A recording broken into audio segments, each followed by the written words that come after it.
YouTube, welcome back to my channel. So this is the news that we have all been speculating about and waiting for. Meghan has finally dropped the moon bump act and she has announced the birth of her daughter Lilibet Diana.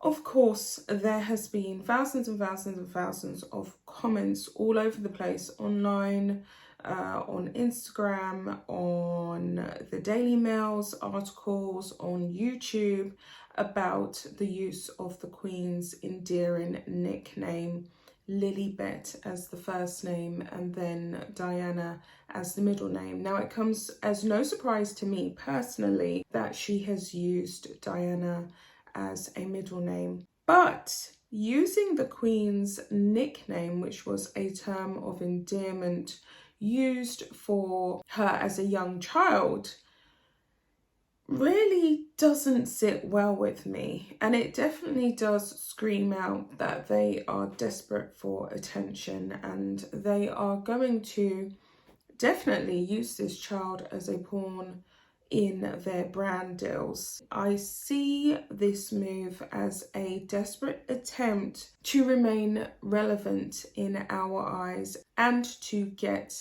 yet more PR and publicity. Meghan Markle has conveniently left out both of her parents on her side, the child's grandparents on her side, in favour of trying to cash in on the royal family. And this really is, someone said in some of these online forums that they feel as though they are gaslighting the royal family by doing this. Now, we know that there was a big fuss and a tantrum thrown by Meghan and Harry, both individually, when they could not use the Sussex royal brand, and they was basically told by the Queen herself and her advisors that they would not be able to trademark Sussex Royale, which then forced them to go ahead and create the Archewell Foundation, which essentially will carry out the same functions, which will be to funnel money from those who are charitable, generous and rich directly into their bank accounts for various alleged charitable causes that they feel they need to do to carry out their job as great ambassadors for humankind, none of which they have been asked for. So what can I really say? I think that we all know what this really means. Meghan and Harry want attention. They are a dying story and everyone is sick and tired of their antics. Piers Morgan, of course, has made quite a few outlandish comments about them, but he's well within his rights to do so, because we all know that this has been done in order to make money and cash in on their royal connection. What I think is really sad is that she has been robbed of any kind of independence. She's been used as a pawn, as a chess piece, in order for her parents to make money. And I foresee a lot of trouble for little Lilibet and baby Archie in the future as they grow up, because they may come to realise at some point, in fact, we factually know that they will come to realise at some point that they were used essentially for money. They don't really have a chance at having their own independent identity, and it's all about branding and brand deals. And to think that they are monetizing their second child like this, or at least are going to monetize their second child like this, really does highlight that the welfare of their children, especially their mental health, considering this is a couple who is so concerned about mental health and mental health issues, is going to be jeopardized in a major way. And we can all see this. They have no regard for the Queen, they have no regard for the royal family, and Harry has a lot of issues with the way in which he was raised. So why would they essentially call their daughter Elizabeth Diana Mountbatten Windsor? It just doesn't really make any sense except to get money. So this has been covered all over social media already, and I have been away, but I'm going to drop my thoughts and cover a few articles to give you guys a bit more of an idea of what I really think about it. This article is by the Daily Mail, and it's titled "Harry and Meghan Take Parental Leave from Their Jobs After Revealing Birth of Daughter Lilibet Diana." As it emerges, they told the Queen her great-grandchild would be named after her before the announcement, but Palace was still caught cold by timing. So the Palace was not fully aware of the fact that they was actually going to be using the Queen's, term of endearment. I find it... Anyway, let me get into this and then I will say what I really think. Harry and Meghan have gone on parental leave after they announced the birth of their baby daughter Lilibet yesterday afternoon. The baby was 7 pounds and 11 ounces, whose middle name is Diana, was born on Friday evening, British time. It is understood the Queen was informed by Prince Harry that her great-grandchild would be named in her honour ahead of their official announcement, which was made on their official website. However, Buckingham Palace appeared to be caught off guard by the timing of the Sussexes' news, with a spokesman for the palace congratulating the couple 90 minutes after the announcement broke. Lilibet was coined by the 95-year-old monarch when she was too young to pronounce her own name. Harry and Meghan's daughter will be known as Lily Diana. Her late grandmother's 60th birthday would have been next month. She is more than we could have ever imagined, and we remain grateful for the love and prayers we felt from across the globe. Thank you for your continued kindness and support during this very special time for our family.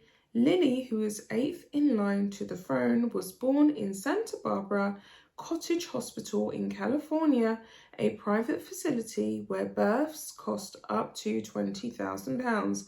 And we definitely know that Meghan Markle hit that budget and probably went over that budget. Lily is also the first grandchild of the Queen who has not been born in the UK, and yet she has her full name. Interesting, right?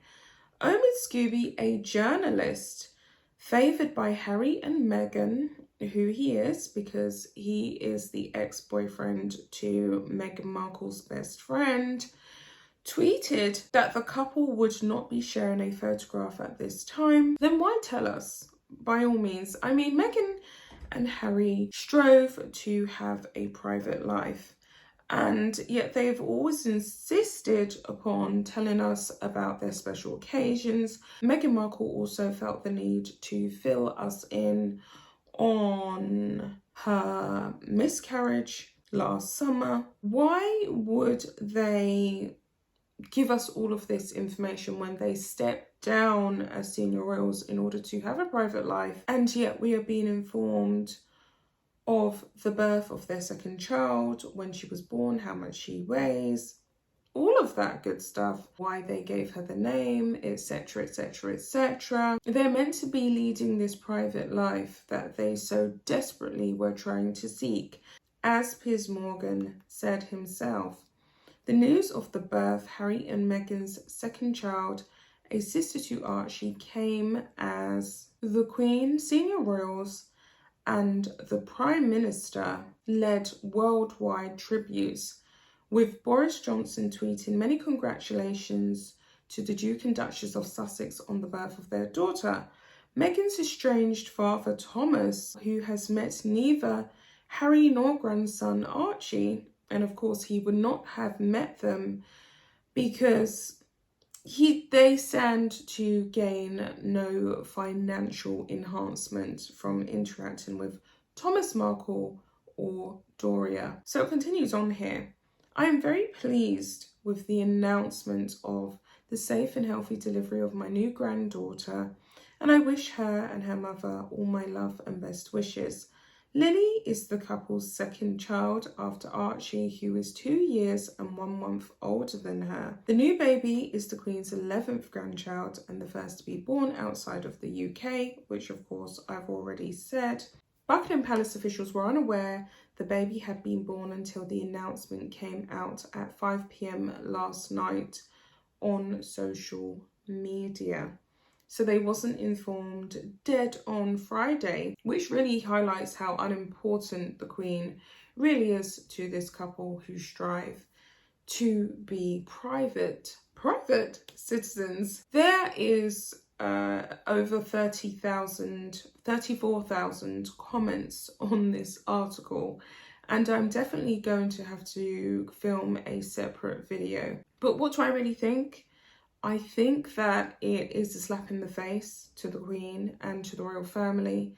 I think it's very low, and I never ever really thought that Harry and Meghan would stoop so low as to jeopardise the future mental health of their only daughter and their last child, because Harry is very big upon saving the planet, and he feels as though having too many children would pollute the earth and contribute too much to global warming, even though he is a big fan of flying around in private jets. I just think that it is very dangerous to play this game.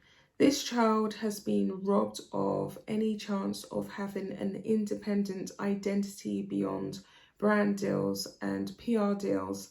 And I think that she is going to be a very miserable child and a miserable woman when she grows up, because she has been born into the shadow of what has become a very nasty, spiteful, vindictive, Lowdown feud that Meghan and Harry are having with the royal family. And it's just a slap in the face, really, for the Queen that she is going to go to her grave knowing that her full name and her privacy as a woman who has served the country for decades and decades being exploited by her grandson, who has a never-ending desire to seek revenge and vengeance upon them.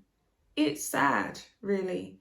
And for this couple to talk about mental health issues, you have to really think about why they would rob their child of having the possibility of an independent identity outside of their own desire to capitalize financially.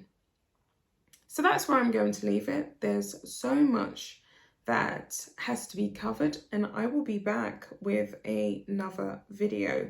So until next time, take care of yourselves, and I'll be back. Bye guys.